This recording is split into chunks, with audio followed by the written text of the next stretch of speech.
And welcome once again to yet another episode of the Sports Beat with Richard Holdridge scoreboard show on Georgia Alabama Sports Live's Facebook page and YouTube channel. As this is episode 2, just a reminder that we will be airing this every Tuesday, Wednesday, and Thursday on Georgia Alabama Sports Live's Facebook page. It will go approximately 20 minutes. It's going to be a scoreboard show breaking down all the scores that happen in and around the Chattahoochee Valley, what's going on Georgia Alabama Sports Live. I'll even get into some regional and some national sports headlines as well. But before we get into the show, I want to say I had just an incredible night at Columbus High last night as we made history, as we called not one, not two, but 3 volleyball games as we were live streaming for 4 hours, got there at Columbus High. Columbus taking on Northgate out of Noonan and also Pacelli. So Columbus took on Northgate to start the matches, and they split the first 2 sets. And so it went to a third and final decisive set that played out to 15 points. And Northgate ends up defeating the Columbus Lady Blue Devils. And then Pacelli, which was anticipating, they were waiting around up in the upper rafts of the gym, and they were waiting for their opponent, and they were getting ready to play Northgate. So it was Pacelli and Northgate in the second match, and wow, what a finish. This went down to the wire. Both teams split the first 2 sets, and this also went to a third and final decisive set. But that second set was incredible, because you played a 25. You got to win by 2, and Northgate ended up defeating Pacelli in that second set 29-27. And then Pacelli would just put it away in that third set. And they end up getting the victory. And then finally, the third and final volleyball match, the game that everybody was waiting for. This is why the gym was packed. You had Columbus fans, you had Pacelli fans, and the Northgate fans did show up as well. And they did a great job supporting the Northgate Lady Vikings. But you had Pacelli and Columbus in the third and final match. And Pacelli, they end up winning in both sets, but it was competitive. Columbus has a very good team. I just think that Pacelli's playing on another level. I think what Jillian Schoenberg, the head coach of the Pacelli Lady Vikings, she has got a juggernaut, a team that could win a state championship in the GIAA. And it starts with your front line. When you have players like Danielle Menifee, who can record kills, and she also is very explosive up front. Anna Doe is the perfect setter for Danielle Menifee. And then you also have Hilton, who's been incredible as well, not only serving with the kills, but also serving in the front and the back line, and in the front line with the spike shots and getting the kills. And I think that Pacelli right now has proven that they're one of the top teams in the GIAA. They are 3-0 to start the season, and we're looking forward to seeing what Pacelli does the rest of the way. Such an incredible atmosphere, and we had just a busy schedule on Georgia Alabama Sports Live. Thrip Behringer was at Glenwood as the volleyball team had their orange and white game, and just a showcase to get to know the volleyball players, not just varsity, but JV and 9th graders. And the volleyball team, led by their head coach, Kayla Strength, they're getting ready to take on Northside and Howson County on August the 22nd. And it looks like that's going to be a 3-team tournament as well. And so looking forward to calling those games on Georgia Alabama Sports Live. Well, this is it. Today is officially the start of the regular season in high school football for the GHSA. The 33rd annual Corky Kell Dave Hunter Classic will kick off later today, 4:30 p.m. at Kell High School in Marietta, Georgia. as the LaGrange Grangers are going to take on Douglas of Atlanta. Another local team to the Chattahoochee Valley will be playing in the Corky Kell Classic Friday, as Cass from Cartersville is going to be taking on the Callaway Cavaliers, and that is going to be up at Rome. And then Troup County is going to be on the road taking on Villa Rica. So yesterday, I previewed week 1 for all the schools in and around the Chattahoochee Valley. I'm actually going to run down some of the matchups on the outskirts of the Chattahoochee Valley to include Noonan. That's where I normally have my show. It's on 99.1 in Noonan, Georgia, and WQEE. You want to check it out. It's Mondays through Fridays from 2 to 3. Let's start with a public school, 6A public school in Noonan. East Coweta Indians are taking on Sandy Creek. Now, Sandy Creek is a 3A school. They won the state championship, in controversial fashion 2 years ago, but they still won the state championship. They're now in the same region with LaGrange and Troup County. That is going to be a very interesting region. And I think that East Coweta, they are very solid, made the playoffs last year. Also, Noonan on the road, taking on Greater Atlanta Christian, and looking forward to that. McIntosh is taking on Fayette County. Stars Mill is taking on Northgate. Remember, Northgate's volleyball team was in action last night at the campus of Columbus High.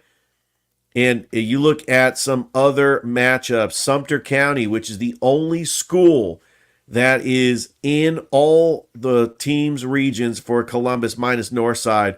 They are on the road down in Cordele, taking on Crisp County. Pike County over in Zebulon is taking on Crawford County in Roberta. Remember, Crawford County is going to be playing Kendrick at Kinnett Stadium on August the 29th, and we're hoping to have that game on Georgia Alabama Sports Live. Let's go all the way down to Montezuma. Macon County is in Macon, Georgia, taking on Southwest, which is the alma mater of Columbus Lions quarterback Marcus Brooks. A big shout out to Marcus Brooks of the Columbus Lions. Central of Macon, they are taking on Doherty over in Albany. And you got the Golden Tornadoes from Monroe. They are taking on the defending 6A state champion Thomas County Central, which, by the way, they are now in 5A. What a matchup for I got a 4A team and I got a 5A team. You got to bear with me because the reclassification has kind of shifted everybody down. But you got Warner Robins taking on Lee County, and that's not even the most hyped game in the state of Georgia. I think that I would have to pick between 3 games: Collins Hill and Grayson, Buford at Milton, or Woodward Academy and Carrollton. Those are the 3 matchups that must see in person and nationally televised more than likely, but you can only televise one. And that GPB game of the week on GPB Sports, Matt Stewart is the play-by-play announcer. That is going to be Buford at Milton. The web game of the week is East Coweta at Sandy Creek, just in case you are wondering. Some of the other matchups: Ola taking on Trinity Christian. Lamar County is at Telfair County. Spalding is taking on Central of Carrollton. Remember, Central of Carrollton went undefeated last year, and they lost in the playoffs, but they went undefeated in the regular season. They are now in the region with Northside and Harris County. That should be a lot of fun. Over in Butler, they're building that new school over in Butler, Georgia. Taylor County is hosting Jasper County, so you might want to check that out. Landmark Christian is hosting Kip of Atlanta. Some of the other matchups, we've got Heard County is hosting Clarkston.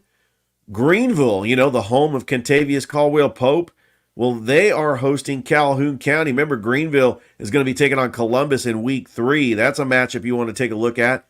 How about Coach Bruce Figgins over at Chaco making his coaching debut for the Chaco Panthers as they are on the road against Mount Zion? And let me tell you something, that home matchup between the Jordan Red Jackets taking place in week 2, I know that Coach Bruce Figgins is going to do an outstanding job with the Chaco Panthers. All right? And now we got Gatewood, the GIAA school. They are going to be at Flint River Academy, taking on the Flint River Academy Wildcats. A big shout out to Joe Howard, which is the voice of the Flint River Academy Wildcats, which, by the way, they will be at Calvary Christian. I did get word from Joe Howard that he will be there in attendance. So Flint River taking on Calvary on September the 13th, or I believe the 12th. Yes, September the 12th. And that's a game just to keep an eye on. Some of the other games, as I'm just going through, Marion County is taking on Hawkinsville. Griffin hosting Tift County. Upson Lee is on the road taking on Union Grove. We got Northeast hosting Peach County. And then Langston Hughes is hosting Westlake. And that is about it. That's a rundown of all the high school games in and around the Chattahoochee Valley and, the surrounding areas as well. Macon, Albany, Noonan. I want to try to give love to all the schools out there. And it's going to be a lot of fun. I am so excited that high school football is finally here. Remember, we don't have 7A anymore. They went away with 7A. All the schools in 7A have moved down a classification. Last year's 7A championship, Milton defeated Walton. Well, guess what? Milton is now a 5A school. Walton went down to 6A. In 6A, you got Thomas County Central that defeated Woodward Academy in the state championship last year. Well, Woodward Academy and Thomas County Central are both in 5A. 5A is going to be loaded. In 5A, Coffee taking on Creekside. Coffee is still in 5A. Creekside is in 4A. The 4A state championship last year was Perry and Stockbridge. Both those teams staying put in 4A. 3A, Cedar Grove that defeated Savannah Christian. This is where it gets interesting because Savannah Christian is now in Class 1A Division 1, but they are going to be in a separate private bracket. Every school that's 3A and below, if they are a private school, they will be in a separate bracket. For example, in 3A, Calvary Day and Trinity Christian, they are going to be in the same bracket with Prince Avenue Christian, which is in 2A, and then Savannah Christian, which is in 1A Division 1. All right, so let's look at 3A. Last year's state championship, Cedar Grove and Savannah Christian. Well, Cedar Grove is still in 3A, but you got teams like LaGrange, Troup County that are going to be moving down to 3A, coming over from 4A. All right, the 2A state championship last year was Pierce County and Rockmart. So Pierce County, Rockmart, they are still in 2A, but now 2A, you have Carver, and you also have Callaway. You also have Cook, Thompson. You got some talented 2A teams. Remember, Prince Avenue Christian not playing in the 2A championship. They're going to be over in private. Class 1A, Division 2. There's really 3 teams that come to mind that can win the state championship. Bowden, who's won it twice in a row, Schley County, and Manchester, which is hosting Harris County this Friday, and you can catch it on Georgia Alabama Sports Live. And finally, Class 1A Division 1. When you think of teams like Fitzgerald, Thomasville, Swainsboro, teams that have gone to the state championship and have won the state championship in other classifications. And then, of course, the private, you got Calvary Day, Savannah Christian, Trinity Christian. All those schools, 3A and below, are going to be in the private bracket. Now, over in the GIAA, the defending champions for 4A was First Presbyterian Day. They got to be one of the favorites, but Brookstone, Pacelli, they're right there as well. And you got to really, Robert Toombs over in Single A defeated Flint River Academy last year. I expect Flint River Academy to be one of the top teams in the GIAA as well. Valwood winning the state championship for 3A. They are going to be playing Brookstone in week 2. So that is an interesting matchup to watch out. And then Gatewood is one of those teams that's a very talented team in the GIAA. Not really following gaps that much because Calvary Christian is not in the gaps anymore.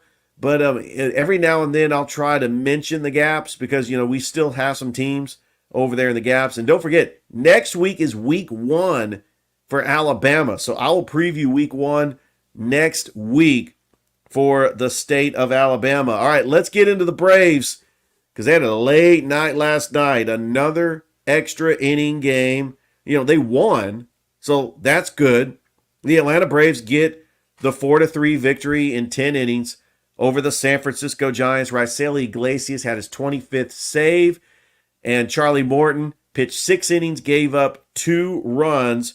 And the big surprise was their new acquisition, Larceno, who's come over from the Cleveland Guardians, hit a homer in the 2nd inning.